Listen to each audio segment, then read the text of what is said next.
Good morning, good evening, good afternoon, whatever time you are tuning in. Welcome to Homesteading and Gardening in the Suburbs. I'm Emma from Misfit Gardening, and today I want to talk a little bit about landrace development. And I know that we've talked a little bit about landrace seeds and landrace gardening here on the podcast before. Indeed, it's one of the more popular topics that I talk about, but I really want to kind of drive home that it's never too late to start saving seeds, and it's never too late to start developing your own seeds that are going to thrive on the land that you are gardening on. So I just kind of wanted to talk a little bit about how the process is going for my garden, so you can maybe get some inspiration to try it in yours. And this year in my garden might be the hardest gardening year yet. Not just for me, because I've got a lot more land, but also for my plants too. And I know, talking a little bit about landraces, if you're not familiar with the term, definitely check out some of the previous podcast episodes that I have done about landraces. But the highlights are that landrace varieties are basically fruits and vegetables that are adapting and thriving where you are. They are genetically diverse, so they have lots of variety, lots of variation in them, but they grow very, very happily, very readily, and they pollinate, more naturally, right? You're not having to try and keep things true to type. You're not having to use methods to prevent cross-pollination and stuff like that. So they're a lot less stressful, I would say, for somebody who is new to seed saving, right? The process of seed saving is a little daunting for a lot of new gardeners who are trying to get into that. So having less stress about trying to keep things true to type means that, it can be a little bit more of a rewarding exercise in, gardening. And who doesn't want to have lots of seeds, right? Especially as a gardener. So let's talk a little bit about how we start the process of developing our own varieties, because it starts with planting out a number of different varieties of any plant that you are trying to grow. And you want to grow them the way that you normally grow for that fruit or vegetable. So if you spend time growing it indoors, transplanting it, you put compost around the plants, every week, maybe you water with, a organic fertilizer or something, or you use a certain kind of mulch, right? Grow it how you normally grow these things, right? You don't want to pamper and coddle these plants or grow them any differently. So that's how you want to be growing it, right? If that's how you normally grow your plants, grow them that way, that you're saving them for a landrace, right? Don't necessarily do anything different for your landrace. So in my garden, that means a couple of things. Firstly, I grow a number of transplants because of the short season here, like tomatoes, peppers, stuff like that. I have totally forgotten to do my corn, so that's going to be interesting because I'm going to be direct sowing that this year. Same for my squashes. Like this year, I'm actually going to be growing them direct into the ground. Normally, I would do a transplant and then grow those out, but quite frankly, I have run out of space to put things in because I can't quite put my tomatoes and peppers out because the risk of frost hasn't yet gone. So, my house is kind of, in somewhat of a disarray because of various home improvement projects that we need to do, and various other things that we've got going on with an older house, right? Those of you that know that you've got an old house that you're trying to remodel, right? There's projects, right? So for me, that basically means that there's some stuff that I've just not been able to get started. So it's going to be interesting to see how those grow just direct sown this year. But those things that I traditionally do as transplants are, peppers, tomatoes, eggplants, those kind of things. Some seeds I sow directly outside normally. Beans, for example, I sow outside after the risk of frost has gone. So like my pole beans and stuff will all be going out, June. Fava beans or broad beans, I sow outside before the last frost. When I was in England, I would sow those in fall or in autumn. Here in the US, I do them in spring, right? And all I do, same for the transplants, I water them in. I water the seeds in when they get planted, and that's it. If I've got some compost and mulch, I will add that, and if and when I get any more, maybe I will add it then. But pretty much nature takes over. The plants will get watered if it rains, or if I happen to have water in containers that I was able to collect down near the garden, right? When I was in Utah, we had a sprinkler system set up because it was super dry. So the conditions here are a little bit different, right? There's tends to be a little bit more water that comes through, but there's certain periods of the year where things are going to be dry. I'm here on well water, so I don't necessarily want to be using things that are going through the well, going through like the arsenic mitigation system and all of that stuff, to then have to water the plants, because it's going to put more pressure on the systems that I have, you know, for the house. So we made the decision that landrace is kind of going to be it, because it's more of a survival of the fittest kind of deal, right? So if these plants are able to deal with, you know, only getting watered when it rains and forcing those roots to go down to find where the moisture is further in the ground, that's great, right? They're going to have to work hard to grow. So, you know, they'll get watered if it rains. I will check for bugs and pests when walking around the garden, but I'm really relying more on my companion planting to bring in those beneficial bugs to help out. Diseases, well, they're kind of being handled with plant spacing. So, you know, my tomatoes, for example, I'm giving a really good amount of space between them to try and reduce some of the problems that I know are likely to happen in this area with the humidity.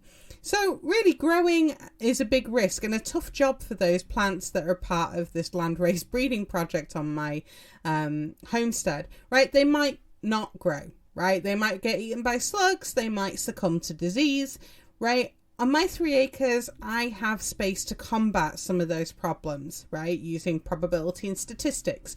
Basically, by planting a lot more plants, right? A higher number of plants mean that there's a good chance that there will be some survivors and some thrivers in the garden, right? But then, you know, there's always the possibility that nothing grows.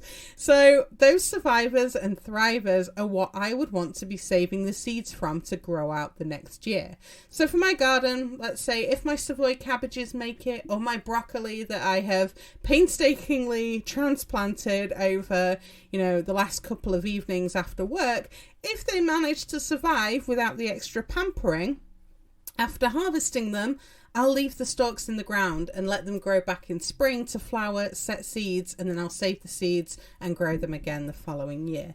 Now, I'm not starting from complete scratch for all of my veggies with this kind of landrace breeding project. And granted, I'm doing it on a bigger scale with a larger number of plants and, you know, veggie varieties. You know, I'm doing things from squash, corn, you know, brassicas, turnips, rutabagas, right? There's a lot more melons, right? There's just so many more things that I'm trying to do on the homestead this year, because, you know, I'm not entirely sure what's going to make it. But for some things, I have already been working on various projects over the last couple of years whilst I was in Utah.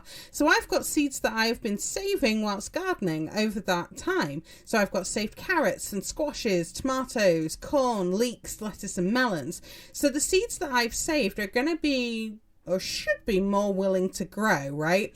And I've started small and saved easy seeds like beans and peas, and then I got a bit more adventurous with my seed saving because I'm a garden nerd, right? I actually quite like doing the plant breeding side of things because I find it pretty fun, right? It's one of those things that kind of keeps my inner scientist happy, and even though like I didn't pursue like botany or anything like that, or you know, biology and those kind of things as a STEM degree, I went with chemistry instead. But, you know, it kind of keeps that side of me happy because I'm able to kind of tinker around with sort of plant breeding and kind of creating something that, you know, I want in my garden.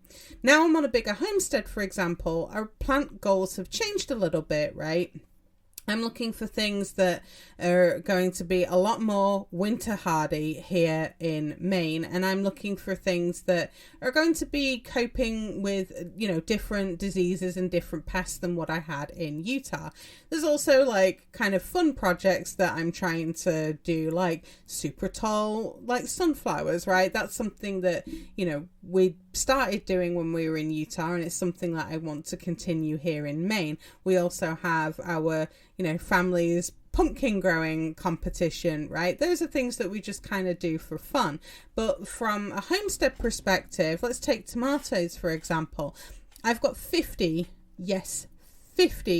varieties of tomatoes that are going to be out after Memorial Day or, the end of May. So heads up, there is probably not going to be a podcast for the Memorial Day weekend because I'm going to be out getting things into the ground. So please forgive me in advance for not having a podcast for that week, but I'm sure that you guys will understand why. So of my tomato varieties, I've got different slicing tomatoes. I've got paste varieties, those for canning and making sauce. I've got a couple of cherry varieties, although not many of them actually grew from seed that I had, unfortunately. So that was a shame.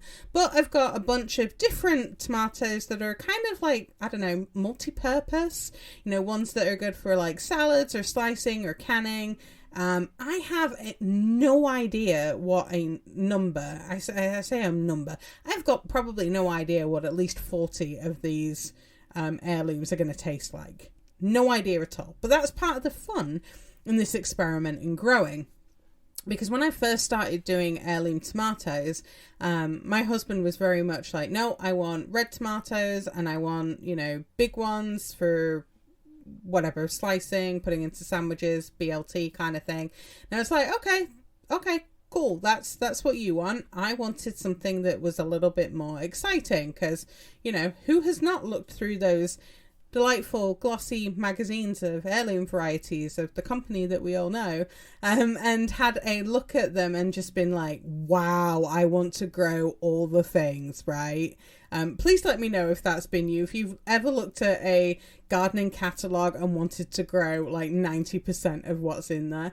But I was a lot more intrigued by some of these, different shapes and colours and stuff. Like my husband doesn't necessarily want to grow like yellow or orange tomatoes, right? He's not that interested in some of those. However, he could not turn down ones that were space themed because my husband's a bit of a space nerd. So I've got varieties like Star and Supernova as an example, right? Which are different coloured varieties. But actually, he's gotten a lot more adventurous with trying some of these heirloom varieties that I have grown and has found a lot more that he enjoys. Purple Cherokee, for example, absolutely loves that variety, and that's something that every year we now grow that heirloom. So, there's things that we like, and we're always going to be growing certain types of heirlooms, but having a landrace variety alongside that is ready to produces well with how, our garden grows, that's always, a great thing to have because, I'm growing this to grow food for my family and for myself. Like, I want to be able to survive off the land, right? That's kind of the goal, and I'm sure that's the goal for most of you. So back to the tomatoes, right? I really don't expect that all 50 heirlooms are going to grow, right? And granted, I've actually got more than 50 plants going out because there's a couple of plants for each variety, so I've probably got close to 130 tomato plants that are going to be going out, which I mean, in one hand, I really hope that they don't all grow because that is going to be a lot of canning, and I'm going to be telling my boss like, oh hey, my tomatoes are ready, I need to take a week off just for canning, and I'm going to be canning for 24 hours straight, right? There's a lot that's there. But I mean, some plants are definitely going to keel over with blight, right? Some are not going to manage with the soil that I have, or maybe they don't like the light and the positioning that they are, or they don't like how they're not getting watered, or they're getting watered infrequently, right? So not everything is going to grow. So for the tomatoes, we want to be saving seed from those plants that are making it, right? Those that are surviving, or those that are growing really well, those that are thriving. And we want ones that taste great, right? So I want, let's say like I'm looking at the canning tomatoes, the canning varieties, oh my gosh, this variety tastes so much better and makes such a better sauce than, this other variety. So I'm going to obviously try and save the seed from the variety that I prefer, right? Those tomatoes that are great tasting, those that grew well, those are all going to have their seeds saved for next year. So maybe rather than 50 varieties of tomatoes, next year there's only 6 varieties of tomatoes that I actually save seed from, right? So I grow those 6 varieties instead. And I grow out a number of those 6 varieties, so a number of plants, and I'm looking for the same thing. Those plants that make it, right, and those that taste great. Save the seed from those. So maybe now, like the next year, right, those 6 varieties, maybe there's 8 or 9 tomatoes that had the taste that we were looking for. We save the seed from those 8 or 9 great tasting tomatoes that grew well and grow those again the following year. We're selecting plants that grow to how we garden and taste the way that we want them to. So this is kind of where, we're having that kind of sustainable, homestead kind of deal, right? We're not necessarily relying on having to, be buying seeds all the time, right? We're creating them in our own garden and we're saving them year after year. So let's talk about leafy greens next, right? Tomatoes, leafy greens, totally different. But leafy greens is an interesting landrace type of project for us here on the homestead, right? Growing greens that are great young in salads, maybe want bigger leaves for cooking, maybe both. Maybe you want, variety of leafy greens. And by leafy greens, I'm talking things like kale and mustards, but it could also be, spinach or lettuces and things like that, or, mountain spinach, other things that you enjoy, right? Collards, there's another one, right? There's lots of different things that, greens could be, right? And it depends to what you're looking for, right? I like to have things that are multi-purpose, right? It's kind of why I'm very interested in some of these multi-purpose tomatoes, right? Same with chickens. We had multi-purpose chickens because I like things to, have more than one use, right? No exception when it comes to gardening. But having greens that I can use, when they're small in a salad and then let them grow bigger and then use them for cooking, like braising or, stewing or whatever else that I decide to do with the greens. But greens that are able to grow despite slugs, cabbage fly and aphids. Now that gets a little exciting. Like my mustards growing outside. Like I know that I posted a picture on Facebook that my slug nemesis was back, but actually now that I've got the cabbages out, my mustards are not as attractive to the slugs anymore, so they're obviously more interested in my cabbage crops than my mustard crops, but having various greens that are able to grow despite having slugs kicking about and, cabbage flies and aphids and all the other things that, greens have to contend with. Now that starts to get really interesting. So I've got a couple of projects when it comes to leafy greens. I've got one that is really tall, like super tall kale plants, like taller than me, and I'm pretty tall at 5'8". But I want like really tall kale plants, just for fun, right? Just for total fun is something that I'm working on. But the other project is winter hardiness, and it gets cold out here, and I want to have leafy greens that I can harvest with minimal frost protection here in Maine. So let's talk about the winter hardiness, because that might be more interesting than my crazy tall kale project. I'm probably going to be known as the crazy kale lady at some point.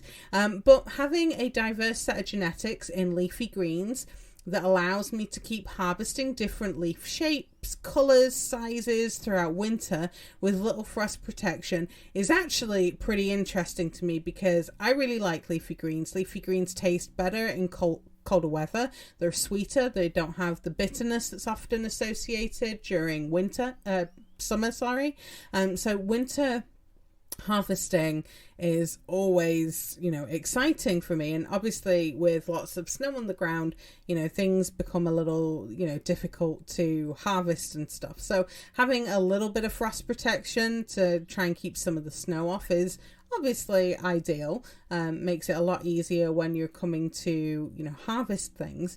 But I've always been interested in varieties that will thrive over winter with little or no frost protection. And this was a project that I had already begun when I was in Utah. So I actually have seeds that I've saved from plants which survived winter without any coverage in Utah. Granted, not as cold as it is here in Maine. But what I did was I sowed a number of kale varieties. And I know I'm talking about kale, but this equally could be used for mustards or open leaf cabbage or cabbages, right? Any of those kind of plants. But what I did, I sowed a number of different kale varieties, like lots of different ones. And I think I grew probably 6 or 7 different varieties, right? And I just put them in the ground and let them grow. I harvested leaves and stuff, as I needed to. Fed things, watered things, just the way that I normally would grow these plants, right? I let them grow, in various beds within the garden. They grew with different plants. They grew together. There was all sorts of things going on in there. And, I had a mixture of different colours, different shapes, different mix of heirlooms and open pollinated varieties, right? So I let them grow without any protection from the weather or the dogs eating the plants. I know my collies are strange, not unlike their owner, but those kale plants that grew in spring, even with a nibble from a collie or two, I let them go to seed and I let the pollinators do their thing. I wasn't trying to keep a variety true to type. I just wanted them to behave naturally. Now, don't get me wrong. I think it's really important to preserve seeds and their stories for culture and history, but I love to grow heirlooms, and I also think it's important to save heirlooms, and I think it's also is equally important to allow plants to pollinate. And I'm a busy girl, so having landrace type of growing and seed saving, that takes me back to how my great grandparents or the medieval farmers of my family tree grew plants. So to me, I don't think that there's anything wrong with growing heirlooms and saving heirloom seeds. I think it's very important to do that.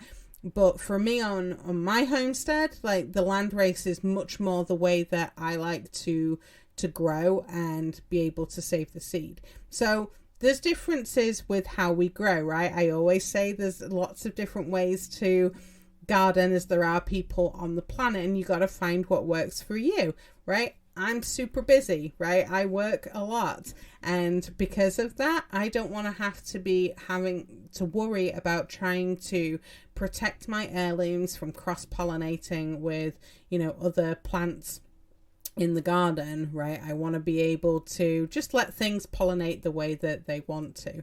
So back to the kale, right? Things pollinated over the summer. Nothing was, the bees just came back and forth over those kales that survived, right? Not everything survived over the summer at all. It was shocking actually how much didn't survive. I was quite surprised. But those few plants that made it, right, I let the bees just kind of pollinate between them all. And by the end of summer, I had seed pods that I dried and threshed. I won't lie, threshing is my least favourite of the seed saving.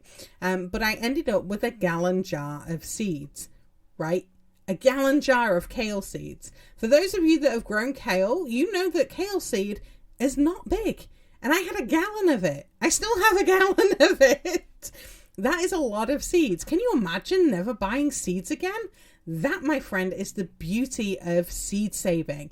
And you can do seed saving no matter what garden size that you have, right? That's the beauty of it. Now, this gallon of kale seed has made it safe and sound here to Maine. It's also avoided becoming rat food from the rat in the wall. So thank you, glass jars, for seed saving. But this year, what I will be doing is I will sow out that kale seed that I've saved. I'm also going to sow out some other open pollinated and heirloom varieties that I've picked up along the way through seed swaps and purchases, right? Like I've got a bunch of different kales and I'm just going to sow all of them out. And I'm going to grow it out on my nice new garden beds. Now here's the thing. I could leave half of them out over winter without any frost protection and half in a hoop house over them. Anything that makes it without any frost protection, you bet I want those to flower and make seed the next year, right? Those are the plants with the winter hardy genes that I want in my landrace. But winter might equally kill off everything because it gets really cold out here, right? Got to remember it gets down to, minus 20 or below. So, winter has a real risk of killing off all of those plants that I'm leaving out without any frost protection. So if it does, I've got some of these brassicas, some of these kale plants in a simple hoop house that will hopefully make it. And if any of them do, I can still have, them grow out in spring and save the seed. Now, next year, I'll plant out those seeds that I saved from here in Maine, but this is where things kind of depend on what happened last winter. If I had plants that made it without frost protection, then I would leave them in the ground, no frost protection. If they grow again in spring, great, their seed is saved, and so on. And I'll just kind of keep doing that. Now, if the seed I saved was from plants under a hoop house protection, then I could do the half and half, like half in the hoop house, half uncovered, and anything that survives without the hoop house, I'll save the seed from, right? Maybe in a few years' time, I'll have some really winter hardy kales that make it, and I'll want to start adding maybe different leaf shapes or colors, right? And that's as simple as letting some of those plants from the hoop house be pollinated with the winter hardy kales, or any other variety, right? I could sow some kale plants, keep them protected. Let's say it's one that I really like the color of, or the leaf texture, right? I can protect those until, spring, plant them out, or, uncover them if they're being covered, and just let them go to seed and pollinate with everything else, right? Because some of those genetics are going to mix with those winter hardy kales. So when I sow and plant that seed again, I'm going to start to see some of this diversity coming in. So I'm going to start to see these different leaf shapes, different leaf colors, right? All of these things will start to play out, but they're still going to have that ability to adapt and grow in the colder weather. So you can take this approach for any winter hardy crop like collards or cabbage. This is also how I'm working on my leeks. But you could change the idea from winter growing to summer growing. So if you're in a hotter part of the world, maybe you could try growing lettuces that are slow to bolt or slow to go to seed, and nurture your landrace about that, right? Each year you're saving seeds from lettuces that are bolting or going to seed later and later in the season, right? Maybe you start out with plants that start to bolt in, May, right? And then the next year when you're saving seed, you have some that start to bolt in June, so you start saving those seed. And then maybe the year after it's, middle of July when it's starting to bolt, right? You're starting to select for plants that are, staying the way that you want them for longer, right? They're becoming slower and slower to get stressed out and going to seed. And you can save seed from the ones that taste the way that you want them to, right? If it's slower to bolt but you hate the taste of it, then don't bother saving the seed from it. You could also try this approach for spinach as well, which depending on the variety is notorious for bolting as soon as you get a little bit of warm weather. Now, saving beans or peas is quite easy, and you let them dry out on the vine and you can grow them out year after year, saving seeds and growing them again, right? The purple podded bean surprise that I had growing in the garden back in Utah that I posted about in the Facebook group was a total random change that happened. And those are things that happen when you work with landraces, right? They have diversity in their genetics because they can pollinate freely, and they have a greater ability to adapt to how you garden. So you'll start to see things that are a different shape or a different color or a different taste, right? And you can use your ability as the gardener to decide, like, hey, I really like the taste of these, I'm going to save the seed from these. I actually like the taste of these more than the ones that I was already saving the seed from. So now I'm going to start saving these seeds instead, right? This is you developing your variety for your garden and how you grow. Now, if you're interested in starting landraces for your garden, start by saving seeds.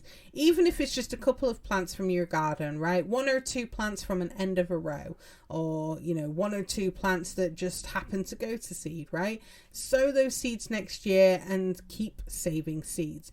You will have a lot of seeds, believe me. And landrace seed saving and gardening is getting a bit more of a spotlight now. Like, heirlooms have proudly held the gardening spotlight for a bit. And you might still find in seed saving and swaps and groups, gardeners are not overly inclined to try a landrace that you are developing, but why not try to break that cycle in your community and share seeds with friends and family or neighbors, or even a community seed library, right? Locally adapted seeds means growing food at home can be easier and more successful no matter what the growing season. And I know a lot of you that are listening to this podcast, that is why you are growing a garden, to grow food for you and your family. So why not start with growing a landrace and saving seed as well? So I would love to hear from you, and let me know what you are saving seeds from, or what landraces you are wanting to start creating this year in your garden. Let me know over in the Facebook group. And until next time, I hope your garden grows beautifully, and I will see you next week.